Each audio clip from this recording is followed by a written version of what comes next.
See socket programming. So what is socket? In the application layer, we have so many processes running in a host. Okay, if a program runs in a host, then we will call it as process. Okay, so if we have multiple process, then every process will be communicating with the other process at the receiver side. Okay, so there should be some entrance or some door to enter from the transport layer to the application layer process.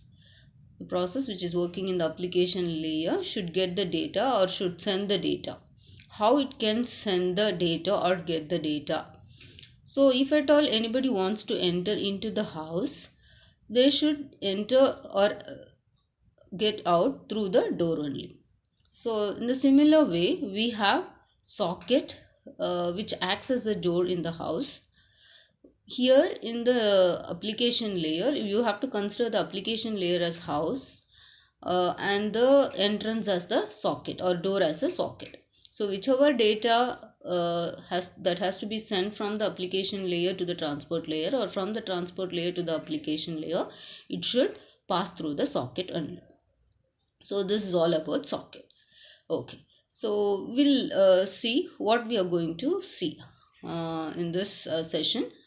Learn how to build client server applications that communicate using sockets.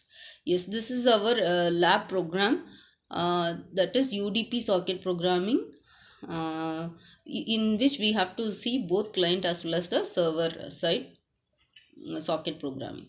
Okay, as I said, socket is the door between the application process and end-to-end transport protocol. Yes, socket programming, as I said, we have two types of sockets for two transport services. One is UDP. Either you can go with the UDP protocol or TCP protocol. If you want to go with the UDP, the data will be in the form of datagram, and if you want to go with the TCP protocol, then the data is in the format of stream. If you take UDP, the data will be unreliable. Okay, we will not be having any guarantee that the data will be received by the receiver successfully. But in the TCP, it is not the same case. We have the guarantee. So TCP provides a guarantee of transferring the data to the receiver successfully and in order. So we will call TCP as a reliable protocol, and it uses byte stream, but it is also byte stream oriented since it uses the data format as the stream. Okay, so in the socket programming, what happens is we will take with we'll take some application example. See, if a client wants to read a line of character from its keyboard and sends the data to the server. See, the simple thing is the client want to convert a set of characters or line of characters into a from the smaller case to the uppercase. This is what the function a client requires. So what it does, it gives the input. What will be the input here? It is nothing but the set of characters, and it has to send it to the server. The server function is to convert it into uppercase and again send back it to client. This is what we want. So now what happens, the client takes the input, that is set of characters it takes from the keyboard, and sends to the server. The server receives the data and converts the character to uppercase. Then the server sends the modified data. What is the modified data? Which is converted to the uppercase. The characters which are converted to the uppercase to the client. Then the last step is the client receives the modified data and displays the line on its screen. So the function what it wanted is it has to convert the lowercase characters into the uppercase. So that was done by the server and it has sent. So it got the output. So this is the example, application example. So UDP. Now in this session we are going to see UDP socket programming at the client side as well as the server side. So UDP doesn't require any connection establishment. So no handshaking is required. So whenever it wants, it will send the data, and it will go for the it will not even wait for the acknowledgement. Just if I have the data to send, the client will take the data and it will send it. That's it, the process is done. But it is not in the case of TCP. In the TCP, it has to establish the handshaking, that is, it has to establish the connection. Once the connection is successful, then only it can send the data. After sending the data, it has to wait for the acknowledgement, then connection termination. These are the different processes involved in the TCP data transfer. But in UDP, just transfer the data and go for the next data transfer. That's it. So it is very simple. Next comes sender explicitly attaches IP destination address and the port number to each packet. Yes, if I want to send any data, uh, uh, I need two addresses. Okay, so in the IP destination address, it contains in the destination address it contains two things. One is the IP address of the destination and the other is the port number to which it has to be delivered. Okay, so if you want to send the data, it should have a header which contains these two things: IP address of the destination as well as the port number.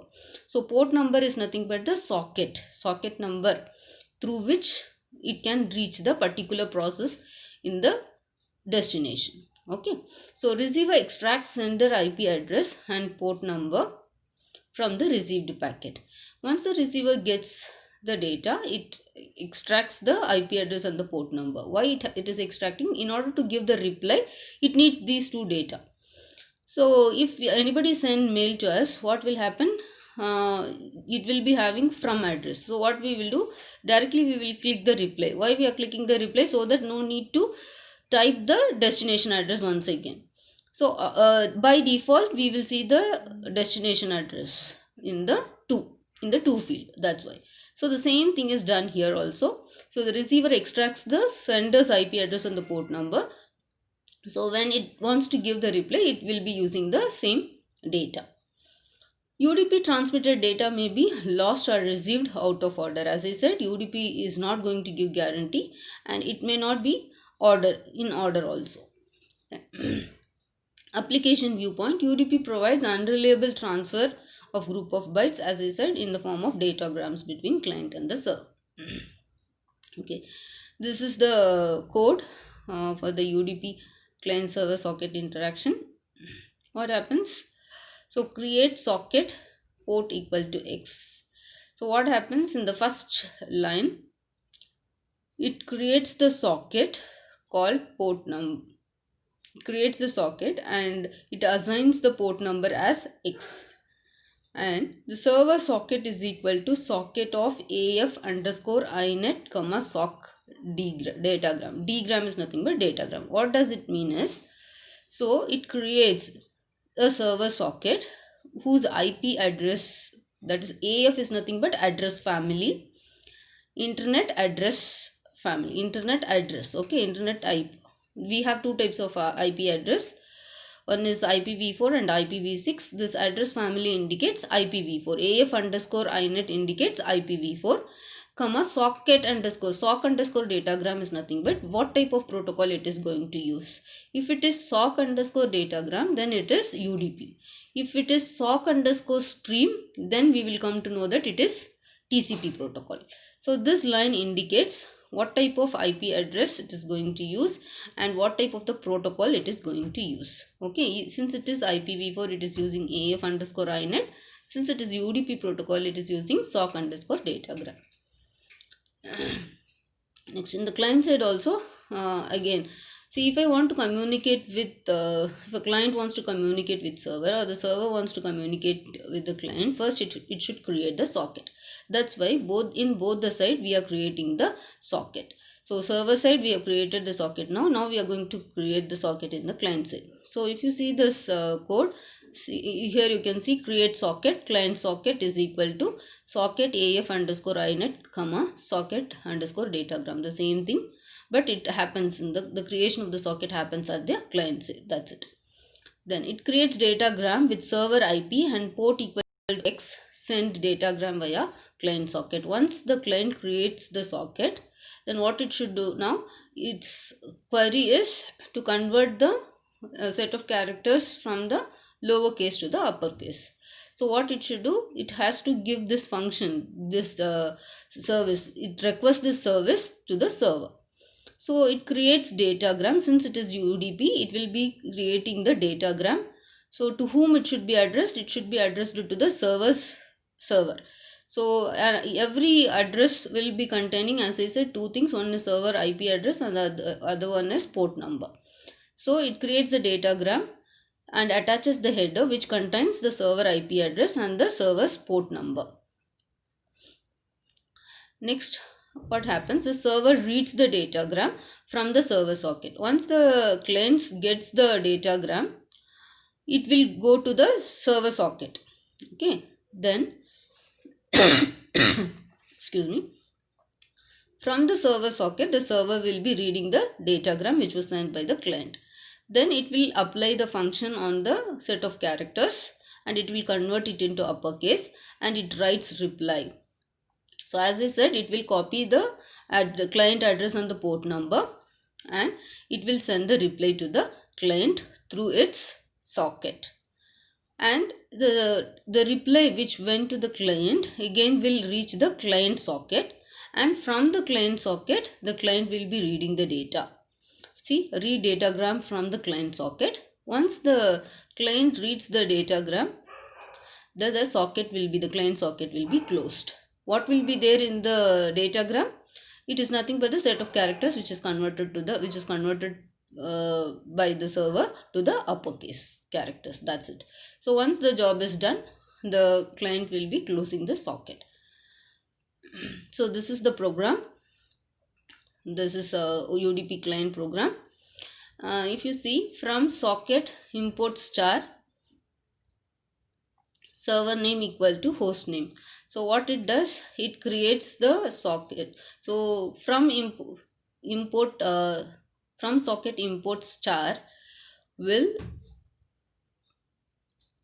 allow us to use the socket related things in the functions of the network.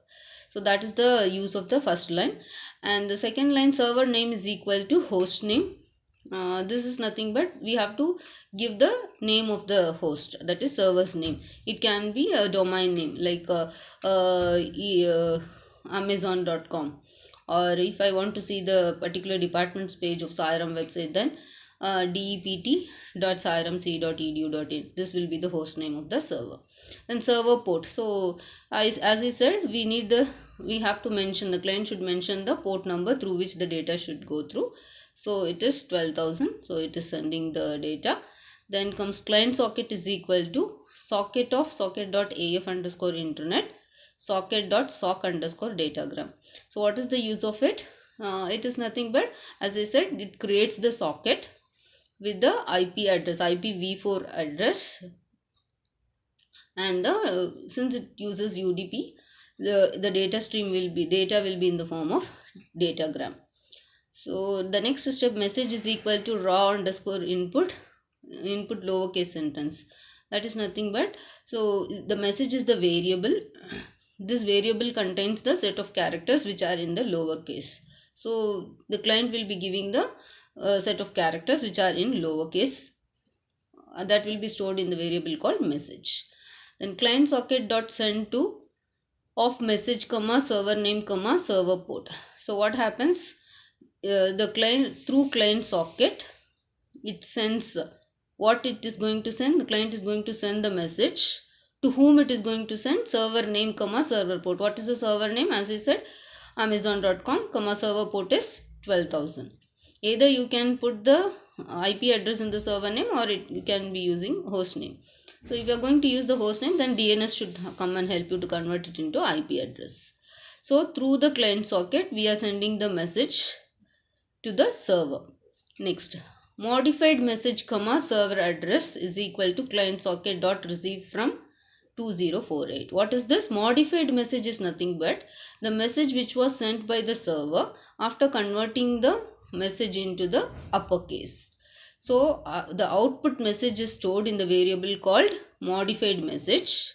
It comes from the server address which is received through the client socket. That is why client socket comma receive from the buffer. What is this 2048? It is the buffer size. Next, print modified message. Once it gets the uppercase characters, that will be printed and the client socket can be closed. So this is how UDP client. Now we'll see UDP server programming. Here what happens, as I said, from socket import star. So it helps to create the socket, include the socket functions for the network functions. Then server port is equal to 12,000. So what I am doing as a server, I have to create the socket. Okay, so I am creating the socket. Once the socket is created, it should be named. So my socket port is equal to 12,000. My identifier socket ID or port number is 12,000. So I am assigning this number to it. Then server socket is equal to socket of AF underscore INET comma sock underscore datagram. What does it mean? So the server is creating the socket with the IPv4 address and the UDP protocol.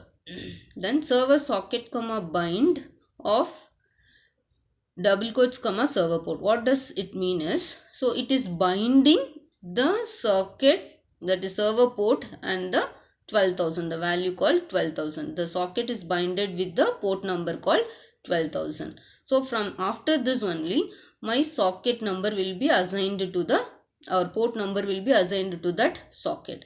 It is like giving the number to the door, house of your door. So this bind function only binds the number with the door. Next, print the server is ready to receive. So now what happens, once the port number is created and binded with the socket, then it is ready to receive the data from the client. So in the while message, what it does, it gets the message comma client address from the client address. It gets the message from the client address. Through what it will receive, whatever it gets or whatever it sends, it will be sent or received through the socket. So server socket comma receive from 2048. So it receives from the server socket whose from the buffer size, that is 2048. Next, modified message is equal to message.upper. So it got the message from the client. So what it should do, it should convert the lowercase characters which is there in the variable called message into the uppercase. So it creates one more variable called modified message, and it passes the answer to that variable called modified message. What is the answer? The answer is nothing but after applying the upper function to the message, that answer will be stored in the variable called modified message. So message.upper. So it applies the function called upper on the message, variable called message, and it gets the output as the set of characters which are converted to the uppercase, which is saved in the modified variable called modified message. Then server socket dot send to of modified message comma client address. Yes, now what it should do, it has to send the modified message to the client. So how can it send? It can send it through the socket. Which socket? Through the server socket dot send to. So it is the function send to. So what and all it should send? What are the parameters of the function send to is modified message, that is the variable in which the answer is stored, comma client address to whom it has to send the modified message. So the client address it will extract, it would have extracted when it got the message, right? So the same thing it will copy here. The client address again will contain two things. What are those? One is IP address of the destination and the other is port number. These two will be there in the client address. So this will the modified message will go to the client. So this is what they have explained. Send uppercase string. So this with this we are completing the UDP client and the server programming. So this can be done through Java or any type of language. Thank you. Bye bye. Take care.